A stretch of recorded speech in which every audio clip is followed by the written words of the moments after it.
Halo teman-teman, jumpa lagi bersama saya di Info Hukum seputar desa. Nah, di video kali ini kita akan membahas tentang mekanisme mutasi atau rolling jabatan perangkat desa berdasarkan ketentuan dan peraturan perundang-undangan. Nah, ini menarik untuk kita bahas dan sekaligus untuk menjawab pertanyaan dari teman-teman sobat sekalian. Nah, seperti apa penjelasannya? Simak cuplikan berikut ini.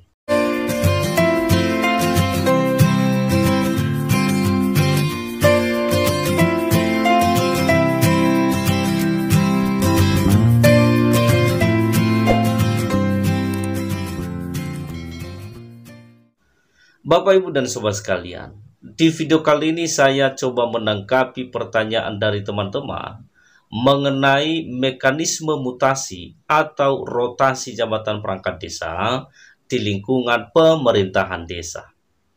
Nah, pertanyaan ini berasal dari Mas Jumroni Talaga. Dan pertanyaannya begini. Bagaimana hukumnya kalau Kades merolling perangkat desa? Misalnya, Sekdes dirolling menjadi Kasih atau menjadi Kadus.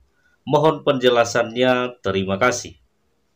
Nah, terkait dengan regulasi yang mengatur tentang mutasi atau rolling jabatan perangkat desa di lingkungan pemerintahan desa, hal itu telah diatur di dalam pasal 7 ayat 4 Permendagri nomor 67 tahun 2017 tentang perubahan atas Permendagri nomor 83 tahun 2015 tentang pengangkatan dan pemberhentian perangkat desa. Nah, di situ dijelaskan pengisian jabatan perangkat desa yang mengalami kekosongan bisa dilakukan dengan cara yaitu yang pertama, mutasi jabatan antara perangkat desa di lingkungan pemerintahan desa. Yang kedua, melakukan penjaringan dan penyaringan calon perangkat desa. Jadi artinya, ketika terjadi kekosongan jabatan perangkat desa, baik kekosongan terjadi karena meninggal dunia atau mengundurkan diri, dan atau kekosongan terjadi karena telah diberhentikan, maka jabatan yang kosong tersebut dapat dilakukan dengan mutasi jabatan antara perangkat desa di lingkungan pemerintahan desa. Nah, lalu kemudian pertanyaannya adalah, bagaimana jika misalnya tidak terjadi kekosongan jabatan perangkat desa, lalu dilakukan pemutasian jabatan? Contoh, kepala desa merotasi jabatan sekdes ke kadus, kadus dirotasi ke kaur, kaur dirotasi ke kasih, dan seterusnya. Seperti pertanyaan teman kita tadi. Nah, itu juga dapat dilakukan selama itu tujuannya demi kebaikan dan untuk menunjang program serta visi dan misi kepala desa dalam menjalankan roda pemerintahan desa. Nah, tetapi sejatinya sebelum melakukan rotasi atau mutasi jabatan perangkat desa, alangkah lebih baiknya diajak musyawarah terlebih dahulu. Karena barangkali ada yang tidak memiliki kemampuan menduduki di jabatan yang berbeda. Karena seperti kita ketahui, pengisian jabatan perangkat desa itu telah ditentukan pada saat pencalonan perangkat desa.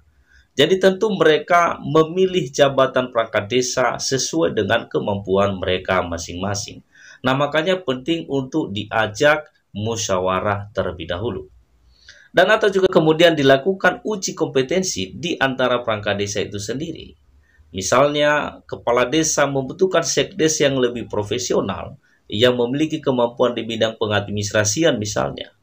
Atau kepala desa membutuhkan seorang kaur keuangan yang memiliki kemampuan di bidang keuangan dan atau di bidang perbendaharaan, dan demikian juga dengan jabatan yang lain, maka bisa dilakukan uji kompetensi di antara perangkat desa itu sendiri. Karena itu tujuannya demi kebaikan dan tentu demi kelancaran pembangunan desa dan demi kesejahteraan masyarakat desa. Nah, baru kemudian setelah itu kepala desa berkonsultasi dengan camat. Setelah mendapatkan persetujuan dari camat, baru kemudian kepala desa melakukan pemutasian dan juga melakukan pengukuhan dan atau pelantikan. Jadi kurang lebih seperti itu mekanisme, teman-teman. Demikian, semoga bermanfaat dan sampai ketemu pada video berikutnya. Markus, mari kita kupas.